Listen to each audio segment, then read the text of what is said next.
Quick disclaimer, this video is for educational and entertainment purposes only. I'm not a financial advisor, and nothing here should be considered financial advice. Always do your own research and understand the risks before investing. Welcome back everyone to another Bitcoin update. So quickly getting started, pretty much same thing we've been talking about for the last couple of weeks so far.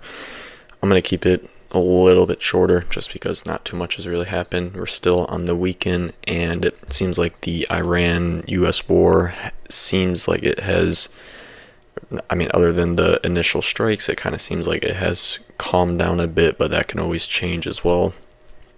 We are heading into the Sunday, which also weekend day, so low volume, but maybe towards the end of that Sunday, towards the new trading week, we can see a little bit of volatility. Basically, what we have been in for the last couple of weeks is just this sideways back and forth price action. Now, I added these trend lines. If you haven't seen any of our X post as well, we have been talking about this as well, just talking about some upper and lower boundaries as well. So our main scenarios in which we are tracking is whether this is a wave bottom, in a larger degree A wave, and now we are starting a corrective B wave bounce. And in this B wave bounce, it should be brought out in an A, B, C, and we could be in the possible A wave right now, with this being an A wave up, B wave down, and then a C wave up before we can find a resistance zone and then find a B wave support, and then that larger degree C wave up before getting rejected in that resistance zone. Once we start those other waves and once we get confirmation of this A wave starting, we will start adding support and resistance for that B wave and then that C wave as well as this A wave up here. Our first indicator that this this A wave in the white scenario is playing out is first a break above this trend line. Right now it's around 69,400, and another one of this swing high here at 70,000, I guess you could say.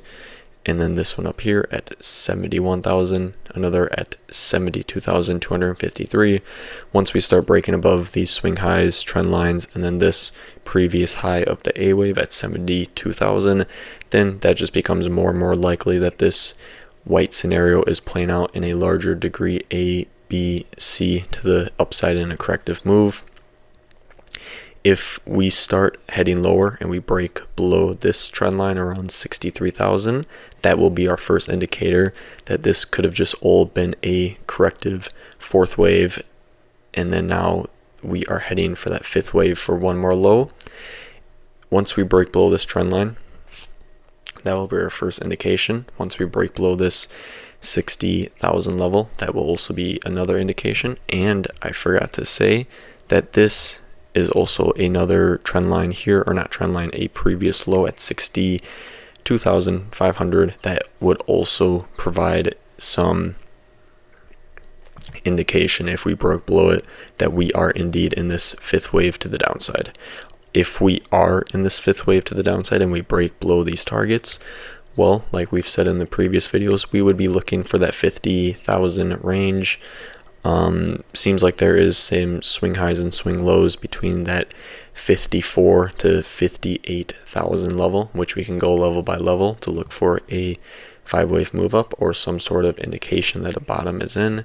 But right now we are just kind of ranging and going back and forth between the upper and lower boundary line. So buyers and sellers are basically, they are undecided whether we want to go higher or whether we want to go for one more low.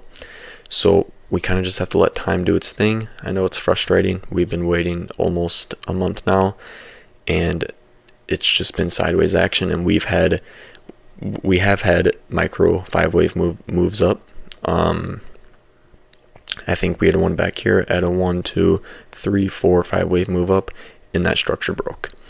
So it's frustrating in a range because things like that can always happen, and everything is just super fragile and always breaking. So that's kind of why we just have to have our trend lines, swing highs and swing lows, look at price action and see what buyers and sellers want to do. So yeah, that's pretty much everything for this video. Thanks for watching, and we will see you next time.